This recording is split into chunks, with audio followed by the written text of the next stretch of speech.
Welcome back વિદ્યાર્થી મિત્રો.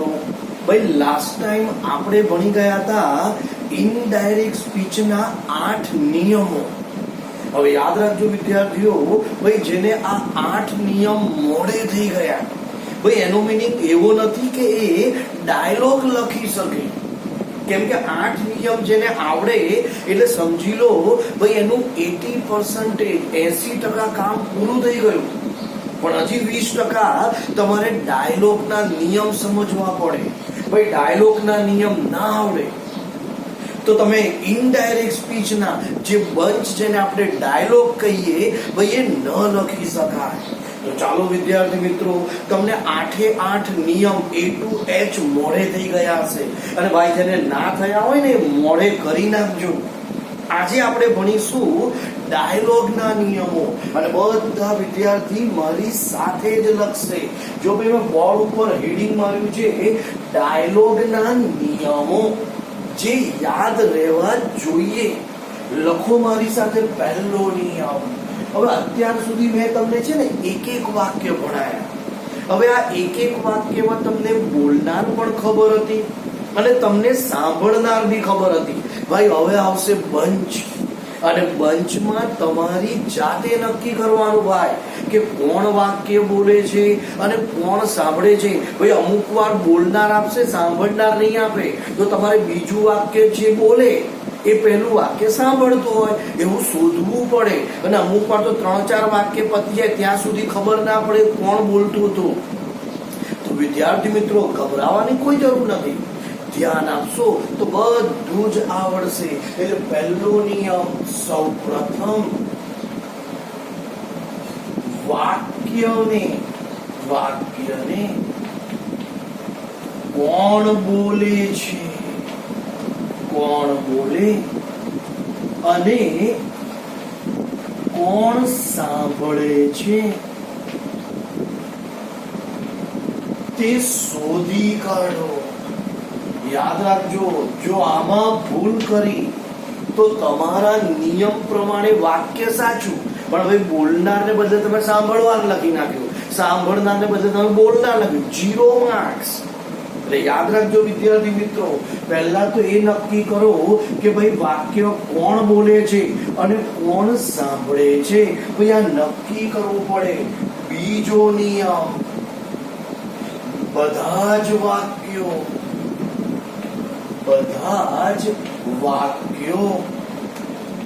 ફરજિયાત નિયમ પ્રમાણે લખવા. યાદ રાખજો વિદ્યાર્થી મિત્રો, જો કે એવું લખ્યું છે બધા જ વાક્યો ફરજિયાત નિયમ પ્રમાણે લખવા. ભાઈ નિયમ પ્રમાણે એટલે સાદું વાક્ય હોય તો ટોલ્ડ જ લખાય. ભાઈ પ્રશ્નાર્થ છે તો આસ્ક લખાય. ઉદ્ગાર હોય તો એક્સપ્લેન મુકાય. લેટ હોય તો સજેસ્ટ મુકાય. હુકમ હોય તો ઓર્ડર, વિનંતી હોય તો રિક્વેસ્ટ, અને સલાહ હોય તો એડવાઇસ. તો આપણી કે તમારી મનની મરજી નહીં ચાલે ભાઈ. એટલે જે નિયમ હોય એ પ્રમાણે જ વાક્ય લખવાનું. અને યાદ રાખજો, બધા જ વાક્યો એક સાથે લખવા, એક સાથે જ લખવા. બકરો પાડવો નહીં. અલા કેટલાક તો પકડી ગયા કે બકરો પાડવા નહીં. અલા બકરો નહીં ભાઈ, ફકરો. એ તને આમ તને ઓછું સંભળાયું હશે. ભાઈ બકરો પાડશો તો બકરી બહુ મારેલા. એટલે એનો મીનિંગ એવું કહું છું ભાઈ, અહીંયા ફકરા પાડવાના નહીં, બકરા પાડવાના નહીં. જો ફકરો પાડ્યો તો યાદ રાખજો માર્ક્સ નહીં મળે. એટલે દરેક વસ્તુને ભેગી લખવી પડે. એટલે તમારે અહીંયા કોઈ વાક્યને ભાઈ જે રીતે આપણે પેરેગ્રાફ પાડીને લખીએ એવું ફકરો પાડવાનો નથી. બધા વાક્યનું એક બંચ બને, જેને કહેવાય ડાયલોગ. તો તમારે બધા વાક્ય ભેગા લખવાના છે. બધા જ વાક્ય એક સાથે એટલે ભેગા લખવાના. ભાઈ ત્રીજો નિયમ મોસ્ટ ઇમ્પોર્ટન્ટ. વિદ્યાર્થી મિત્રો, મારી જોડે જ લખવાનું છે બધું, એટલે સમય બગાડતા નહીં. ત્રીજો નિયમ મોસ્ટ ઇમ્પોર્ટન્ટ. ભાઈ એક જ વ્યક્તિ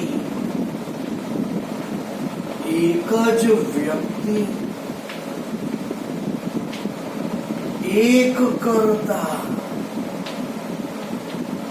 વધારે વાક્ય બોલે. યાદ રાખજો વિદ્યાર્થીઓ, હવે એક વ્યક્તિ ભાઈ એક વાક્ય બોલ્યો અને એ બીજું વાક્ય પણ બોલે. અરે ભાઈ ત્રીજું પણ બોલી શકે, એમાં શું છે ભાઈ? દાખલા તરીકે હું એક વાક્ય બોલ્યો, હું ફરી બીજું વાક્ય બોલ્યો, અરે હું ફરી ત્રીજું વાક્ય બોલ્યો. તો જોયું, એક વાક્ય પછી હું શું બોલ્યો? ફરી બીજું વાક્ય, ફરી ત્રીજું વાક્ય.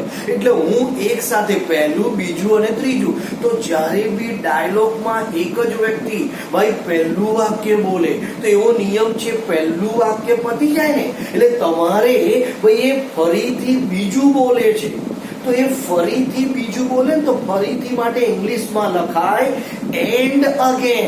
કેમ કે એ જ વ્યક્તિ બોલે છે. તો એક જ વ્યક્તિ એક કરતા વધારે વાક્ય બોલે તો પ્રથમ વાક્ય પછી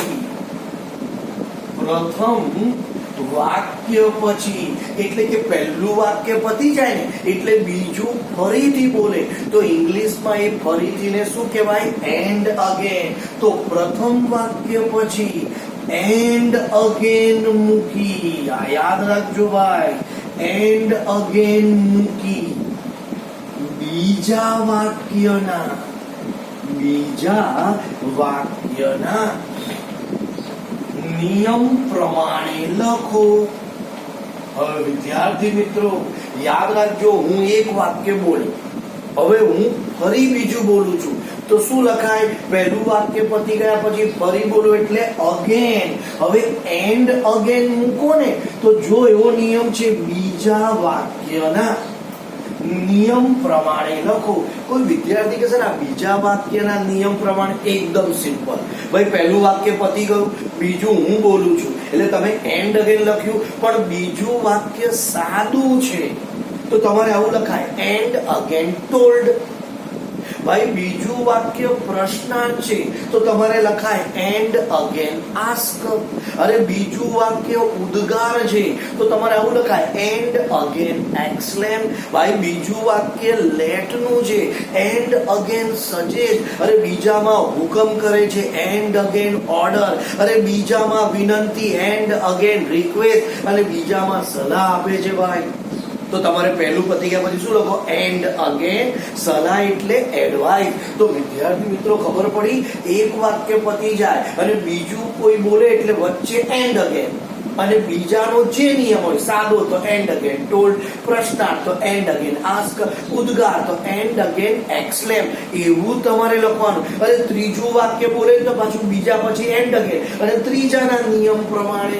ભાઈ આ થિયરિકલ છે ને, તમને એમ તો ખબર પડી ગઈ હશે, પણ આના વાક્ય જ્યારે હું પ્રેક્ટિકલ સમજાવીશ વધારે ખબર પડશે. એટલે કોઈએ ગભરાવાની જરૂર નથી. ચાલો ભાઈ ફટાફટ આ લખી લેવાનું છે.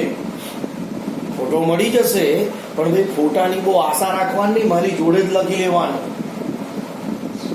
તો વિદ્યાર્થી મિત્રો તમે લોકો મારી જોડે જ લખતા હતા એટલે લખાઈ ગયું હશે. ચાલો ભાઈ ચોથો નિયમ આપણે આ બાકી રાખીએ છીએ. કદાચ કોઈ વિદ્યાર્થી ઢીલો હોય, નબળો અલા ભાઈ ઢીલા નબળા ના ચાલે. હવે 8, 9, 10, 11, 12 વિદ્યાર્થીઓ ટાઈપ જોઈએ, મને કમ્પ્લીટ લખનારા જોઈએ. ચાલો ફટાફટ લખો. ચલો ભાઈ ચોથો નિયમ. હવે ચોથો નિયમ એવું કે છે તમે વાક્ય વાંચો ને તો કોઈ વ્યક્તિ તમને પ્રશ્ન પૂછશે તો પ્રશ્ન વાક્યનો જવાબ આપવા. યાદ રાખજો, કોઈ તમને પ્રશ્ન પૂછે ને એટલે કે ડાયલોગમાં એક વ્યક્તિએ પ્રશ્ન પૂછ્યો તો બીજો વ્યક્તિ એનો શું આપશે? જવાબ.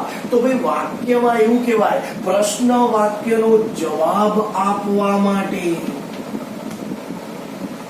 આન્સર અથવા રિપ્લાઇડ મુકાય છે. ભાઈ જે વિદ્યાર્થીને જે સ્પેલિંગ યાદ રહે, યાદ રાખજો, પ્રશ્ન વાક્ય હોય અને જવાબ આપવાનો હોય તો તમારે કમ્પલસરી જવાબમાં લખાય આન્સર્ડ ANSWERED અથવા તો રિપ્લાઇડ REPLIED. ભાઈ હું આન્સર લખું છું, ચોઇસ ઇઝ યોર, પસંદ આપની આપની. હા ભાઈ, હું આન્સર લખું છું, કોઈ કે સર હું રિપ્લાય લખી દઉં, ભાઈ મને કોઈ વાંધો નહીં, તું રિપ્લાય લખ, પણ યાદ રાખજે જો આમ પછી ને ખચાક દિન કપાઈ ના જાય માર્ક્સ. કેમ? કારણ કે સ્પેલિંગ તારે લખવાનું, ધ્યાન આપવાનું. આન્સર લાંબો છે ને, સ્પેલિંગ ઈઝી છે, રિપ્લાય નાનું છે ને પણ ખતરનાક છે, સ્પેલિંગ જરા યાદ રાખજો. તો જુઓ ભાઈ, જવાબમાં આન્સર કાં તો રિપ્લાય. હજી લખો ભાઈ, વાક્યમાં yes, sure, surely, સર્ટનલી, definitely, okay વગેરે હકાર ક્રિયાપદો વગેરે હકાર ક્રિયાપદો આપેલો હોય. ચાલો ભાઈ, હવે આ ભૂસી નાખી, બહુ થઈ ગયું, લખાઈ ગયું હશે. યાદ રાખજો વિદ્યાર્થીઓ, હવે જ્યારે તમે વાક્ય વાંચો ને તો આ બધું શરૂઆતમાં હશે, વચ્ચે નહીં. હો, આ બધું શરૂઆતમાં હોય. ભાઈ તને શરૂઆતમાં yes, sure, surely, સર્ટનલી, definitely, okay, ભાઈ આ બધા કેવા ક્રિયાપદ કહેવાય? હકાર ક્રિયાપદ આપેલો હોય તો તેને કાઢી પોઝિટિવલી મુકાય છે, પોઝિટિવલી મુકાય છે. યાદ રાખજો વિદ્યાર્થીઓ, આ બધાને કાઢી નાખવાનું અને શું લખવાનું? પોઝિટિવલી. પોઝિટિવલી નો સ્પેલિંગ 10 વાર લખીને મોઢે કરવો. ભાઈ અમુક વાર લખવામાં ભૂલ કરે અને ભાઈ આપણા માર્ક્સ કપાઈ જાય, તો યાદ રાખજો પોઝિટિવલી, POSITIVELY. મારી જોડે જ લખતા રહેજો. હજી લખો, વાક્યમાં નો, નોટ, નન, નેવર, નથિંગ વગેરે નકાર ક્રિયાપદો, નકાર ક્રિયાપદો આપેલો હોય તો તેને કાઢી નેગેટિવલી મુકાય છે, નેગેટિવલી મુકાય છે. યાદ રાખજો વિદ્યાર્થી મિત્રો, ભાઈ આ બધું છે ને શરૂઆતમાં છે. ઉપર જે કહ્યું ને યસ, જુઓ કેપિટલ લખ્યા છે, નો, નોટ, નન, નેવર, નથિંગ, આ બધું વાક્યમાં શરૂઆતમાં હોય. હવે કોઈ બિચારો ભોળો વિદ્યાર્થી હોય, સર મેં આવું વાંચ્યું, આઈ એમ નોટ અ સ્ટુડન્ટ. હવે ભાઈ તે નોટ વચ્ચે વાંચ્યું, તું લખે નેગેટિવલી, તો ભાઈ નેગેટિવલી લખ્યા પછી તારે શું કરવું પડે? નોટ ને કાઢવું પડે. હવે વચ્ચેથી નોટ કાઢે તો અર્થ બદલાઈ જાય. પણ આવું હોય ને, નો, આઈ એમ નોટ અ સ્ટુડન્ટ, તો જોયું આગળનું નો નીકળે. એટલે કોઈ વિદ્યાર્થી છે ને વચ્ચેનું નો ના કાઢે, એ તો તકલીફ પડશે ભાઈ. એટલે જો બધા કેપિટલ લખ્યા છે, નો, નોટ, નન, નેવર, નથિંગ, આ બધા કેવા ક્રિયાપદ કહેવાય? નકાર. તો તમારે એને કાઢી શું મૂકવાનું છે? નેગેટિવલી. નેગેટિવલી નો સ્પેલિંગ 100 વાર લખ. પેલું કે ફફડ, ઓ સર આટલી વાર, આ 100 વાર લખવાનું. ભાઈ આ નેગેટિવલી નહીં લખતા, વિદ્યાર્થીઓ લખે નાગાટિવલી. એટલે ભાઈ આ ઉંમરે આવું બધું લખાય, એટલે મને પાછા મને બતાવે. અને અમુક તો નાગાટિવલી નહીં, અમુક તો લખે નાગેટિવલી. એટલે ભાઈ આવું લખાયેલા ભાઈ પાછા કે સર 100 વાર આપવું જ પડે, અને અમુક પાછું આ સર ગપ્પા મારે છે આવું. તો ભાઈ જે વિદ્યાર્થી મને આવું કે ને એને જ હું બતાવું બધું. એ તમે ક્લાસમાં હોત તમને ખબર પડે તું વાક્ય લખાવત તારે. અમુક કે હોતું એ સર આલવાની કરે ભાઈ, એ જે આવું બોલે ને એ જ લખે છે નાગાન નાખી બધું, અને પછી પાછું બતાવું બી જાહેરમાં, જો ભાઈ હવે આ જુઓ, પછી કે હા સર. ના ભાઈ બધા લખે છે, એટલે હવે તમે ના લખતા મોઢે કરી નાખજો સ્પેલિંગ. તો ભાઈ બોર્ડમાં પેલા શિક્ષક ચેક કરતા એની દશા કેવી થાય? આવું લખાય? ના લખતા. ચાલો હું તો સહન કરી લઈશ, પણ બોર્ડનો શિક્ષક બિચારો કેવો દુઃખી થાય. એટલે યાદ રાખજો, કોઈ વિદ્યાર્થી નેગેટિવલીમાં ભૂલ ના કરે. ભાઈ 10 વાર લખજે, 100 વાર નહીં, પણ સાચો સ્પેલિંગ તો લખાઈ ગયું હશે. ચાલો ભાઈ ઉપરના કાઢી નાખું છું. જો ભાઈ આપણા ડાયલોગ ના નિયમ છે, હવે મેં ના ભણાયા હોય અને હું ડાયરેક્ટ ડાયલોગ લખું ને, તારું ગુચ્છું થઈ જાય. એટલે ના થાય એટલા માટે. ચાલો ભાઈ, તો નકાર ક્રિયાપદ હોય તો કાઢીને નેગેટિવલી. હવે એક અગત્યનો મુદ્દો છે ભાઈ, તમે જયારે ડાયલોગ વાંચશો ને, હવે જો જે નવા વિદ્યાર્થી છે 9માના, એના માટે તો આ બધું નવું, પણ 10, 11, 12 હવે બધા ઘરડા થઈ ગયા ભણીને. અને મારી જોડે જે ભણ્યો હોય ને ભાઈ, એમ તો બધું જ આવડતું હોય. ના આવડે એવું ના બને. હા ડાપોડિયા માર્યા હોય એમ ના આવડે. હા એટલે જે ડાપોડિયા ના મારે એને ના જ આવડે ભાઈ, પણ જયારે ડાપોડિયા ના માર્યા હોય એને તો કમ્પ્લીટ આવડતું હશે. યાદ રાખજો, ડાયલોગમાં અમુક વાર છે ને અડધા પ્રશ્ન પૂછે. કોઈ વિદ્યાર્થી છે ને અડધા પ્રશ્ન કેવા ભાઈ એવું પૂછે, વાય એટલે કેમ, તો તારે આખો પ્રશ્ન બનાવવાનો. ભાઈ અમુક વાર વાક્યમાં હશે વોટ, તો ભાઈ વોટ એટલે શું, તો તારે આખો પ્રશ્ન બનાવવાનો વોટ ઉપરથી. અમુક વાર લખ્યું છે વેર અને પ્રશ્નાર્થ ચિહ્ન, ભાઈ વેર એટલે ક્યાં, પણ તારે ભાઈ એને આખો પ્રશ્ન બનાવવો પડે. એટલે કહેવાનો ભાઈ જયારે ટૂંકા પ્રશ્નો હોય ને તો ડાયલોગમાં પૂરેપૂરા બનાવો. હવે અમુક વાર ડાયલોગમાં છે ને અડધા જવાબ આપે. દાખલા તરીકે 100 રૂપીસ, તો ભાઈ આ રૂપીસ ને વાપરવાના છે, ભાઈ આપણી પાસે જમા રાખવાના છે, કોઈને આપવાના છે, કશું ખરીદવાનું છે, ભાઈ આ 100 રૂપિયાનું કરવાનું શું, તો તારે આખો જવાબ લખવો પડે. ભાઈ દાખલા તરીકે એવું કહેવાય કે ભાઈ માય મધર. હવે માય મધર એ શું, મમ્મીએ કશું લાવવાનું કહ્યું છે, અને મમ્મીને કશું આપવાનું છે, અરે મમ્મીએ કશું આપણને કોઈ કામ કહ્યું છે, કે ભાઈ મમ્મી માટે આપણે કશું કરવાનું છે. ભાઈ માય મધર કેમ, તો તારે આ એ માય મધર નો આખો જવાબ લખવો પડે. સિમ્પલ. ધ્યાન આપજો, કહેવાનો અર્થ ટૂંકા પ્રશ્ન અને ટૂંકા જવાબ. ભાઈ તમારે તો પૂરેપૂરા જ લખવા પડશે, એ તો અધૂરા જ આવશે. યાદ રાખજો ભાઈ, ડાયલોગમાં ટૂંકા પ્રશ્નો, ટૂંકા જવાબ પૂરેપૂરા લખો. જે વિદ્યાર્થી ભાઈ ટૂંકા પ્રશ્નો અને ટૂંકા જવાબ પૂરેપૂરા નહીં લખે ને ભાઈ, એને માર્ક્સ નહીં મળે.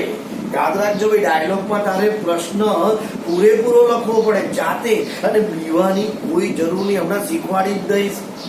અને છે ને ટૂંકો જવાબ જાતે લખવાનો. હમણાં જ બોલી જાઉં ભાઈ, તારે ટૂંકો જવાબ લખવો છે, ટૂંકો પ્રશ્ન લખવો છે. જ્યાં તમને ટૂંકા જવાબ આપેલા હોય, જ્યાં તમને ટૂંકા પ્રશ્ન આપેલા હોય, તો ડાફોડિયા નહીં મારવાના. એ વાક્યની ઉપર જે વાક્ય હોય ને એને ધ્યાનથી જો ભાઈ, એને ધ્યાનથી જો. જવાબ અને ટૂંકો પ્રશ્ન કે ટૂંકો જવાબ, એના ઉપરના વાક્યને જો, એમાંથી તને આખો પ્રશ્ન પણ મળશે અને એમાંથી તને આખો જવાબ પણ મળશે. હું ઉદાહરણમાં સમજાવી દઈશ. Simple common sense. ટૂંકો પ્રશ્ન છે, ઉપરનું વાક્ય જો, આખો પ્રશ્ન બની જશે. ટૂંકો જવાબ છે, એના ઉપરનું જ જોવાનું, પાછું એકદમ ચડી જવાનું નહીં સીધી પર. હા, એના ઉપરનું જ જોવાનું, તો જ તને ટૂંકો પ્રશ્ન આખો બનશે, ટૂંકો જવાબ આખો બનશે. એટલે યાદ રાખજો, ટૂંકા પ્રશ્ન અને ટૂંકા જવાબ આખા લખો. પણ એવો નિયમ છે ભાઈ, આ ટૂંકા પ્રશ્નમાંથી જવાબમાં જઈએ ને, ટૂંકા પ્રશ્નને આખા બનાવીએ, ટૂંકા જવાબને આખા બનાવીએ, તો કેટલાક ફેરફાર કરવા પડશે. એમાં એવો નિયમ છે ભાઈ, આઈ હોય ને, કારણ કે ઉપરવાળું વાક્યમાંથી તું જવાબ બનાવવાનો, ભાઈ ઉપરવાળા વાક્યમાં તમે પ્રશ્ન બનાવવાના છો તો ઉપરમાં થોડું ચેન્જીસ કરવું પડે એટલે આઈ નું તમારે યુ કરી દેવાનું, ભાઈ યુ હોય ત્યાં આઈ કરી દેવાનું, માય હોય ત્યાં તમારે યોર કરવું પડે, જ્યાં યોર હોય તો તમારે માય કરી દેવાનું, જ્યાં મી હોય ને મી ત્યાં તમારે યુ કરવું પડે, અને જ્યાં યુ, હવે આ યુ વચ્ચે હશે ભાઈ તો તમારે મી કરવું પડે. જો આ યુ શરૂઆતમાં છે કર્તા તરીકે એટલે આઈ થાય, એટલે યાદ રાખજો ભાઈ તમે પ્રશ્ન આખો બનાવો છો, જવાબ આખો બનાવો છો તો કોમન સેન્સ આખા જવાબ અને આખા પ્રશ્ન માટે ઉપરના વાક્યમાં ભાઈ કેટલાક ફેરફાર, તો આઈ નું યુ, યુ નું આઈ, માય નું યોર, યોર નું માય, મી નું યુ અને યુ નું મી કરાય છે. વિદ્યાર્થી મિત્રો ઝડપથી લખી લો. જે વિદ્યાર્થીને A to H નિયમ આવડી ગયા, જે વિદ્યાર્થીને ભાઈ આ ડાયલોગના નિયમ આવડી ગયા, દોસ્ત એના 4 માર્ક્સ બેઠા. એટલે વિદ્યાર્થી મિત્રો તમારું હોમવર્ક બધાનું ભાઈ દરેક વિદ્યાર્થીએ ભાઈ કમ્પલસરી A to H નિયમ લખવાના, કમ્પલસરી. અને એમાં પાછું ભાઈ દરેક જણે બે ઉદાહરણ, સાદાના 2 ઉદાહરણ, હેડ વત્તા પાસ્ટ પાર્ટિસિપલ્સ, ટુ બી ના રૂપના, ઉદ્ગારના, ભાઈ ત્યારબાદ તમે આજે ડોન્ટ નો નિયમ, સાદો ઇટ મીન્સ તમે કરતા ટુ બી રૂપ નહીં, અને આ બી 2 વાર લખવાના એટલે કડકડાટ મોડે થઈ જાય. હવે નેક્સ્ટ ટાઈમ ભાઈ આપણે ભણીશું ડાયલોગ, પણ મોડે કરીને આવજો, હોમવર્ક લખીને જો ચેક કરવામાં આવશે. Okay, C you on next.